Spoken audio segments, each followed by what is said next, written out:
शिवलिंग पर ओम जल शिवाय चढ़ाने से शिवाय। कौन से फल की प्राप्ति होती है? हर हर महादेव। आप सभी को सावन माह की बहुत बहुत शुभकामनाएं। आज आप श्रवण करेंगे दुख और संकटों को नाश करने वाली भोलेनाथ पौराणिक कथा। यह कथा शिव पुराण में वर्णित है। शिव पुराण में कहा गया है, जो भी भक्त इस कथा को शांत मन से भक्ति भाव से सुनता है तो उसकी जन्मों की दुख दारिद्र्य समाप्त हो जाती है, दरिद्र धनवान हो जाते हैं, रोगी रोग मुक्त हो जाते हैं, भाग्य का द्वार खुलता है। शिवलिंग पर जल चढ़ाने से किस फल की प्राप्ति होती है? आइए श्रवण करते हैं शिवजी माता पार्वती की कल्याणकारी कथा। यदि आपने यह कथा पूरे अंत तक सुन लिया तो यकीनन आपको अपनी परेशानियों का हल, भगवान के प्रति श्रद्धा और भक्ति 100 गुना ज्यादा बढ़ जाएगी। तो इसीलिए कथा को पूरे मन से सुने। कथा को पूरा सुनने से लाभ मिलता है और आधा अधूरा सुनने से भगवान का अपमान होता है। साथ ही आप सभी वीडियो को एक लाइक करके ओम नमः शिवाय या हर हर महादेव कमेंट में जरूर लिखें। शिव पुराण के अनुसार एक गांव में एक गरीब ब्राह्मण अपनी पत्नी व अपने पुत्र के साथ रहा करता था। उसके पुत्र का नाम सोमदत्त था। वह गरीब बूढ़ा ब्राह्मण नित्य प्रति शिव जी को जल चढ़ाया करता था और उसकी पत्नी ब्राह्मणी को यह सब बिल्कुल भी पसंद नहीं था। प्रिय भक्तों, दरअसल ब्राह्मणी पहले बहुत पूजा पाठ करती थी, व्रत उपवास सब कुछ करती थी। इतना सब कुछ करने के बाद भी उसकी गरीबी दूर नहीं हो रही थी। जब ब्राह्मण जवान था तो कहीं से कथा सुनाकर पूजा पाठ करके दक्षिणा लाता, उसी से उसका गुजारा होता था। फिर भी ब्राह्मणी इस आस में पूजा पाठ करती थी कि कभी न कभी उसकी गरीबी दूर होगी, किंतु उसके पूजा पाठ का कोई फल नहीं मिला। अब तो ब्राह्मण बूढ़ा हो गया था, उसमें इतनी शक्ति नहीं थी कि वह कहीं गांव गांव में जाकर कथा कराए। वह बीमार रहने लगा, घर में कमाने वाला कोई भी नहीं था। ब्राह्मण का बेटा सोमदत्त गुरुकुल में पढ़ा करता था। अब ब्राह्मणी के घर में खाने के लाले पड़ गए तो वह गुस्से में पूजा पाठ करना छोड़ देती है और ब्राह्मण को भी पूजा पाठ करने से मना करने लगती है और कहती थी कि भोलेनाथ और अन्य देवी देवताओं की पूजा करते करते जवानी से बुढ़ापा आ गया, लेकिन भगवान ने हमारी गरीबी दूर नहीं की, उल्टा अब तो दाने दाने को मोहताज हो गए हैं। अरे मेरी ही मति मारी गई थी कि मैंने दिन रात उपवास व्रत किया, जब तब मैं अपने शरीर को सुखा दिया। अब क्या देगा तुम्हारा शिव जो तुम शिवलिंग पर जल चढ़ाया करते हो? प्रिय श्रोताओं, ब्राह्मणी की बातों को सुनकर ब्राह्मण कुछ नहीं कहता था। उसे तो अपने आराध्य भोलेनाथ पर पूरा विश्वास था। अब ब्राह्मण का बेटा अपनी शिक्षा पूरी करके गुरुकुल से वापस अपने घर आ गया और अपनी माता पिता की सेवा करने लगा। एक दिन की बात है, सोमदत्त शिव मंदिर में अपने पिता के साथ पूजा पाठ कर रहा था और वहीं पर शिव भक्तों को कथा सुनाने लगा। वह कहता है कि जो भक्त भगवान शिव की कथा को सुनते हैं, उनके मन में जो इच्छा रहती है भोलेनाथ उनकी मनोकामना अवश्य पूरी करते हैं। प्रिय श्रोताओं, सोमदत्त की यह सब बातें मंदिर में पूजा करने आए उसी राज्य के राजा ने सुन लिया और उसे यह बात बहुत ही अच्छी लगी और उसने सोमदत्त को अपने यहाँ राजकुमारी को कथा सुनाने के लिए नौकरी पर रख लिया। अब सोमदत्त प्रतिदिन राजा के लड़की को कथा सुनाने जाया करता था। वहाँ से दक्षिणा में जो भी मिलता उसमें ही वह अपने परिवार का पालन पोषण करने लगा। इस पर भी ब्राह्मणी खुश नहीं थी। उसने कहा, मुझे अपने बच्चे की भविष्य की चिंता है। हमारा जीवन तो जैसे तैसे कट गया, लेकिन मेरे पुत्र का जीवन अभी बाकी है। हमारे मरने के बाद उसका क्या होगा? हमारी भक्ति पूजा पाठ का फल लगता है कभी नहीं मिलेगा। क्या भोलेनाथ को मेरा दुख दिखाई नहीं देता?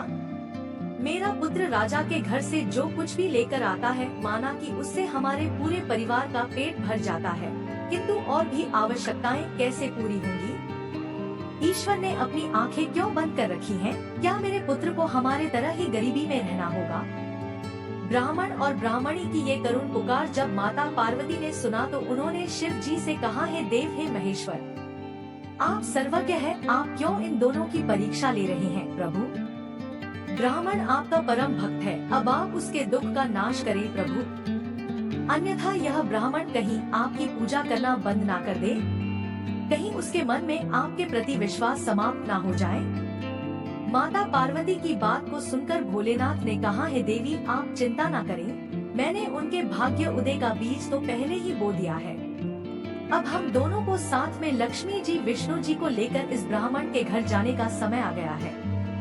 मेरी कृपा के साथ ही वह ब्राह्मण दंपति विष्णु लक्ष्मी के भी कृपा के पात्र हैं। उन दोनों पति पत्नी ने हम दोनों की पूजा एक साथ की है। हे देवी पृथ्वी लोक पर जाकर हमें शिव लीला करनी है। प्रिय श्रोताओं, अब शिव जी तुरंत माता पार्वती जी के साथ नंदी पर सवार होकर बैकुंठ लोक में जाते हैं, जहां दयानिधि भगवान विष्णु शेषनाग के सैया पर विराजमान थे। माता लक्ष्मी उनके पांव दबा रही थी। तब शिव जी ने विष्णु जी से पृथ्वी लोक पर चलने को कहा। विष्णु जी बोले, हे देवी लक्ष्मी चलिए, हमारे भक्त का बुलावा आ गया है। अब क्या था, चारों देवी देवता साधु का भेष धारण कर पृथ्वी पर उपरोक्त ब्राह्मण के घर पहुंचकर अलख जगाया और कहा, अलख निरंजन अलख निरंजन। घर में से बूढ़ा ब्राह्मण निकला, उसने उन्हें प्रणाम किया तो उन साधु भेषधारी भगवान विष्णु और शिव जी ने कहा, हम रात्रि में आपके घर पर विश्राम करेंगे। इस पर ब्राह्मण पुत्र सोमदत्त ने अतिथि देवो भव ऐसा विचार कर कहा, महाराज मेरे घर में दक्षिणा में मिले दाल भात आदि से हम तीनों के भोजन की पूर्ति होती है, अतः मैं एक समय के भोजन की व्यवस्था कर सकता हूँ। साधुओं ने उसे एक बर्तन देकर कहा कि वह दाल भात इस बर्तन में बनाओ, तो हम सबका दोनों समय का भोजन बन जाया करेगा। इस प्रकार उस बर्तन में बने भोजन से दोनों समय के भोजन की पूर्ति हो गई। अगले दिन प्रातः काल में सोमदत्त जाने लगा तो साधु रूपी भगवान शिव जी ने पूछा, है पुत्र तुम कहाँ जा रहे हो? उसने कहा, है साधु महाराज मैं राजा की लड़की को कथा सुनाने जा रहा हूँ। साधु ने कहा, तुम कथा सुनाने के बाद राजा की लड़की से पूछना कि तुम किस अभिलाषा की पूर्ति के लिए कथा सुनती हो।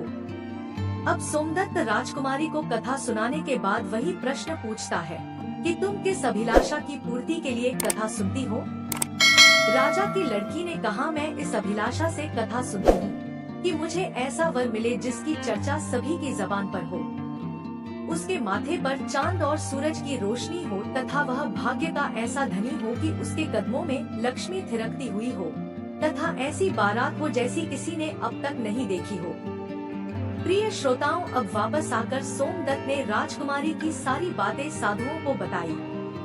अब देखिए, अब अगले दिन प्रातः काल में जब वह कथा सुनाने के लिए जाने लगा तो साधुओं ने कहा, बच्चा आज राजा की बेटी से फिर वही प्रश्न करना, वह फिर से तुम्हें कल वाली बातें बताए तो तुम यह तुरंत कह देना कि जैसा पति तुम्हें चाहिए वैसा केवल मैं ही हूँ, ऐसा कहकर भाग आना। सोमदत्त ने कहा, है साधु महाराज कहाँ एक मैं गरीब ब्राह्मण जिसका घर उसकी दी हुई दक्षिणा पर चलता है, और कहाँ वह राजा की पुत्री। राजा मुझे और मेरे परिवार को मृत्यु दंड देकर मौत के घाट उतार देगा, अतः मैं ऐसा नहीं करूँगा। साधु ने कहा कि ठीक है, हम तुम्हें परिवार सहित अभिश्राप से भस्म किए देते हैं। सोमदत्त पहले ही उनके चमत्कार से डरा हुआ था। उसने सोचा कि राजा तो बाद में मृत्यु दंड देगा, यह तो अभी अपने श्राप से भस्म कर देंगे। अतः साधुओं को आश्वासन देकर कथा सुनाने के लिए चला गया। कथा सुनाने के बाद सोमदत्त ने कहा, है राजकुमारी कल आपने जो बताया था उसके अनुसार जैसा वर तुम्हें चाहिए वैसा वर मैं ही हूँ। ऐसा कहकर तुरंत वह वहाँ से भाग आया। राजा की पुत्री को एकदम आघात पहुँच गया। उसने दासी के द्वारा अपने पिताजी को बुलाकर सब बात बताई। राजा ने आश्वासन दिया कि उस उदंड ब्राह्मण को उसकी सजा मिलेगी। राजा ने तुरंत अपने मंत्रियों से विचार विमर्श किया। एक वरिष्ठ मंत्री ने कहा, महाराज उसने अपराध तो फांसी दिए जाने वाला किया है, परंतु वह एक ब्राह्मण है, उसे फांसी देने पर एक ब्राह्मण हत्या का पाप लगेगा। कुछ ऐसा किया जाए कि वह दंडित भी हो जाए और ब्राह्मण हत्या का पाप भी न लगे। काफी विचार विमर्श करने के बाद तय हुआ कि शादी का निमंत्रण पत्र कुछ शर्तों के साथ भिजवाया जाए। राजा ने शर्तों वाला निमंत्रण पत्र लिखवाकर अपने नौकर के हाथ सोमदत्त के पिता के पास भिजवा दिया। उधर सोमदत्त ने घर पहुंचकर साधुओं को बताया कि आपके कहे अनुसार कहने पर राजकन्या बहुत क्रोधित हो गई। अब शीघ्र ही फांसी का संदेश पहुंचने वाला है। कुछ समय बाद नौकर निमंत्रण पत्र लेकर वहां पहुंच गया। साधुओं ने नौकर को सम्मान सहित बिठाकर सोमदत्त को निमंत्रण पत्र पढ़कर सुनाने को कहा। पत्र इस प्रकार था, अर्थात पत्र पर लिखा था, हे ब्राह्मण पुत्र, हमें तुम्हारा शादी का प्रस्ताव मंजूर है, परंतु साथ साथ हमारी कुछ शर्तें भी हैं। हमारे द्वारा सभी शर्तें पूरी करने पर हम अपनी कन्या का विवाह तुम्हारे साथ कर देंगे। शर्तें पूरी न होने पर तुम्हें परिवार सहित फांसी दे दी जाएगी। शर्त इस प्रकार से है, पहली शर्त, बारातियों के ठहरने वाले सभी बारात घर तथा बनाए गए सभी तंबू बारातियों से भरे होने चाहिए, कोई भी तंबू खाली नहीं रहना चाहिए। दूसरी शर्त, बाराती के आतिथ्य सत्कार में बनाई गई सभी खाद्य सामग्री उपयोग होनी चाहिए, कुछ भी बचना नहीं चाहिए। तीसरी शर्त, ऐसी अद्भुत बारात आनी चाहिए जिसकी प्रशंसा हर व्यक्ति के जबान पर हो। बारात आने पर यदि कोई भी शर्त अधूरी होगी तो बारात में आने वाले सभी बारातियों को फांसी दे दी जाएगी। पत्र पढ़कर सोमदत्त डर से कांपने लगा। साधुओं ने कहा, तुम डरो नहीं, नौकर को भोजन खिलाकर पत्र का उत्तर देकर विदा करो और पत्र में लिखो कि आप विवाह की तैयारी करें, हम फला दिन बारात लेकर आ रहे हैं। नौकर को भोजन में दाल भात परोसा गया। नौकर की थाली में चमत्कार से 36 प्रकार का भोजन बन गया। विदाई में साधुओं ने, जो कि साधु के वेश में भोलेनाथ और विष्णु जी थे, उस नौकर को मुट्ठी भर धुनी की राख पत्र देकर विदा किया। बाहर आकर नौकर ने देखा कि वह राख नहीं, हीरे मोती है। वह बहुत खुश हुआ। राजा ने सकारात्मक उत्तर प्राप्त होने पर विचार किया कि वह गरीब ब्राह्मण किसके भरोसे ऐसा कर रहा है, क्या कोई दुश्मन राजा उसका साथ दे रहा है? यही सोचकर राजा ने शहर के तमाम बारात घर सजवा दिए और अनेकों तंबू लगवा दिए। राजा का विश्वास था कि अधिक आदमी न आने के कारण वह शर्त हार जाएगा। सोमदत्त अपनी बारात में चलने के लिए जिसे भी कहता, वही उसे यह कहकर मना कर देता कि नहीं, तुम्हारा तो अंतिम समय आ गया है, हम बारात में तुम्हारे साथ मरने के लिए क्यों जाएं? ऐसी बात सुनकर वह बहुत ही परेशान था। शादी वाले दिन सोमदत्त को परेशान देखकर साधुओं ने कहा, पुत्र, आज तुम्हारा विवाह है और तुम परेशान हो रहे हो, तैयार होकर हमारे साथ चलो। तुम किसी भी बात की चिंता मत करो, हम तुम्हारे साथ हैं। सोमदत्त ने भाग्य में जो लिखा है वही होगा, यही सोचकर तैयार होकर साधुओं के साथ चल दिया। भगवान शिव जी ने इस बारात में चलने के लिए सभी देवताओं को मनुष्य रूप में आमंत्रित कर दिया तथा भूत प्रेत व अनेक गणों को भी शादी में बुला लिया, जिसके कारण सभी बारात घर व लगाए गए सभी तंबू भर गए। इसके बाद भी कुछ बाराती बिना तंबू के रह गए। राजा के पास सूचना भिजवाई गई कि बारातियों के ठहरने का और प्रबंध कराया जाए। सूचना मिलने पर राजा ने विचार किया कि कहां से इतने बाराती आ गए हैं, चलकर देखना चाहिए। फिर क्या था, राजा तुरंत वहां पहुंचा। राजा को आया देखकर शिवजी ने शुक्र व शनि जी को बच्चे के रूप में बनाकर भूख के कारण रुला दिया। राजा ने 2 बच्चों को रोते हुए देखकर पूछा कि यह बच्चे क्यों रो रहे हैं? साधु बने शिवजी ने कहा, इन्हें भूख लगी है राजन। राजा ने उन बच्चों को खाना खिलाने के लिए भेज दिया। कुछ समय बाद राजा के कर्मचारी ने आकर बताया कि महाराज, वे दोनों बच्चे तो सारा का सारा खाना खा गए हैं और फिर भी भूख भूख चिल्ला रहे हैं। ऐसा सुनकर राजा बहुत परेशान हुआ। उसने अपना घमंड त्याग कर साधुओं के सामने नतमस्तक होकर कहा, महाराज, अब मेरी लाज आपके हाथ में है। साधुओं ने कहा, कोई बात नहीं, सब कुछ ठीक हो जाएगा, तुम घर जाकर बारात की अगवानी की तैयारी करो। राजा ने शहर को बहुत ही सुंदर ढंग से सजाया।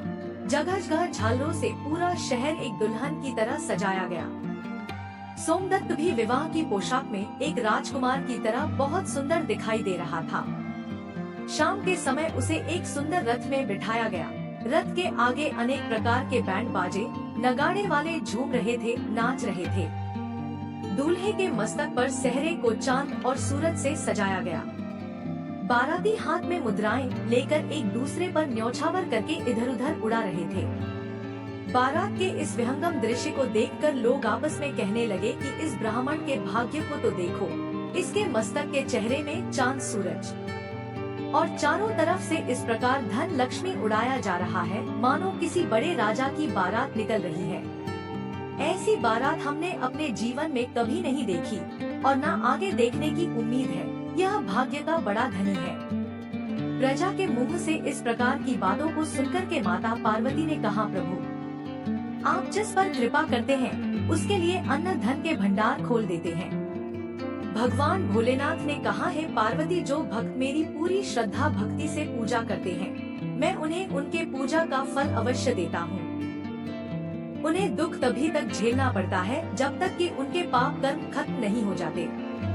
पुण्य कर्म जैसे ही उदय होते हैं उनके भाग्य के दरवाजे खुल जाते हैं और जो भक्त भगवान की कथाओं को सुनता है उन्हें भी राजकुमारी की तरह फल प्राप्त होता है। राजकुमारी ने प्रतिदिन भगवान की कथाएं सुनी, उसने मन में जो भी कामना की उसे वह मिला। यह तो भोलेनाथ, माता पार्वती, विष्णु जी, लक्ष्मी जी की महिमा थी जिसके कारण ब्राह्मण धनी हो गया। उसका भी घर महल की तरह सुंदर हो गया। उसके घर में नौकर चाकर इत्यादि की कमी नहीं थी। अपार धन दौलत से घर भरा हुआ था और ब्राह्मणी ने भी फिर से भगवान की पूजा अर्चना करनी शुरू कर दी। खूब दान दक्षिणा देना शुरू कर दिया और नित्य प्रति भगवान के कथाओं को सुना करती थी। एक बार प्रेम से बोलिए, लक्ष्मी नारायण भगवान की जय, ओम नमः शिवाय, जय माता पार्वती।